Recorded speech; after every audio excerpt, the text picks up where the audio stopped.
mga ka-trackers, so nagbabalik tayo dito sa ating yarda para ipakita sa inyo ang napakasariwang mga heavy equipments naman. Inform ko lang kayo, hindi lang tayo truck nagpaparating kundi mga heavy equipments.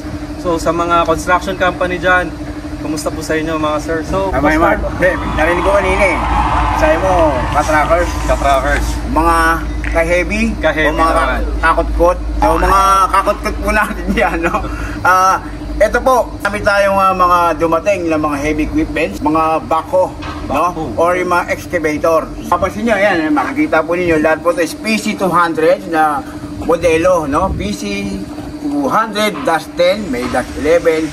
So napakamodelo mga kakot-kot. So mga, ito nga po, no? So crawler type, so makikita nyo, crawler type, ibig sabihin steel shoe.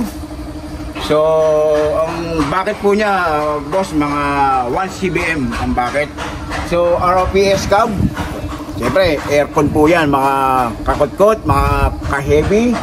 So, marami mapagpipilian po rito. At lahat po yan, napakasariwa po, no?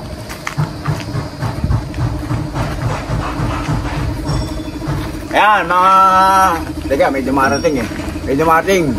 Heavy rin, heavy. Huwag mo tatanggalin.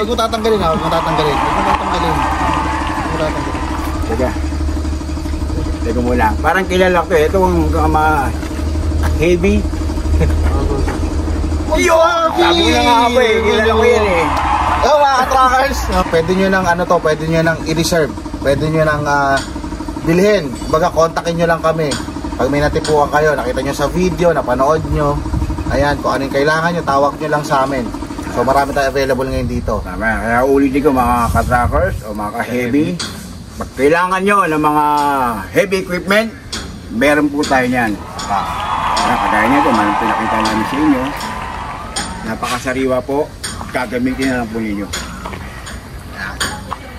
Mga modelo yan, no? Ulitin ko, mga modelo na PC 200-10, may -11 at heavy Raymond. Ay, lang mga ka-trackers. Kilala nyo ba to? Hindi ka nila makilala eh. Ayan mga ka-trackers, no? Baby Carlo. Ito lang. May sabihin lang ako sa inyo mga ka-trackers. So, ito na yung, itong taon, 2024, ito na yung last na dumating, last batch dito sa atin, sa Golden 20. So, napakarami. So, ang next batch namin is next year na. So, ano pang hinihintay nyo mga trackers? Habang nandito, habang available pa lahat. Marami kayo pagpipilian. Huwag na kayo maghintay na susunod na next batch. Baka matayin kayang negosyo nyo. Kayo din. Mag-bare months na ngayon. December, malakas ang mga biyahe. Alam niyo yan, mga business owners dyan. Tama. So, yun. Alam niyo na gagawin nyo. Tawag lang kayo. Sa number na yan. Yung mga Facebook, social media pages namin. Golden 20 by Raymond K. Clean. Golden 20 by Carlo Villanueva. Golden 20 by Mark. So mga ka-trackers, sa mga number na to, tawag lang kayo, isa sa amin sasagot sa inyo. At any question, any inquiry, kahit anong unit, kami bahala sa inyo. So yan mga ka-trackers, mga bossing namin dyan. Saludo kami sa inyo lahat mga ka-trackers. Bossing. So lang kayo, marami tayong magbibili mga bossing. No? Ito, another PC200. At lahat dumating puro +10 saka +11. So shoutout mo yung mga ano dyan, yung mga construction company natin, ng mga idol dyan. Yan, mga nakasama ko sa Bulacan, sa BRT, sa Garay.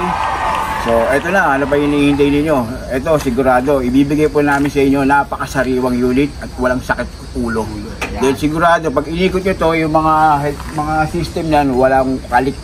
Walang mga tagas. So mga ka-trackers, take note lang, Komatsu ang brand nito, so top of the line yan sa Japan. So eto, ginamit lang for once construction, after magawa yung building or yung mga kalsada, diretso na sa atin. Wala na auction sa atin na agad ang bagsak na. Marami nagpapadala ng Komatsu na akala sa Japan. Mas marami sa Hong Kong. Dito ipapakita po namin sa inyo yung papers po yan. Na Japan po talaga yan, pinagbayaran sa custom niya, lahat. Sigurado. And then quality ang mga units natin. Nakitang-kita nyo naman. Kahit saan kayo umikot, alam nyo yan kung marunong talaga kayo tumingin ng truck. So, abangan nyo si Raymond sa Japan. Doon pa lang papaano niya i-check yung mga makina. Yan, abangan nyo ako. Samahan nyo ako sa Japan ha, mga truckers. Samahan nyo ako sa Japan. Tama ba? Yun nyo ha. Ay, Thailand pala yun. Takoyaki! So, yun mga ka-trackers ha, abangan nyo ako doon with Boss J.